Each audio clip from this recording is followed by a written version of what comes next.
Typically, when you think of ships, you'd imagine the larger they are, the better they would fare under extreme conditions, right?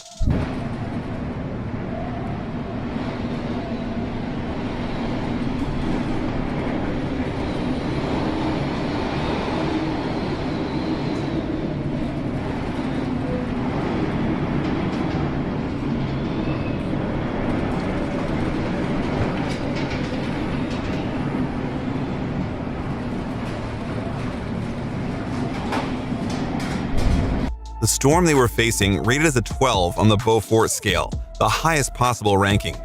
At this point, winds are of hurricane force, and in this instance were reported to be between 70 and 80 knots. As you might expect, nobody was injured, but man, those waves sure are enough to make even the strongest seaman a little woozy.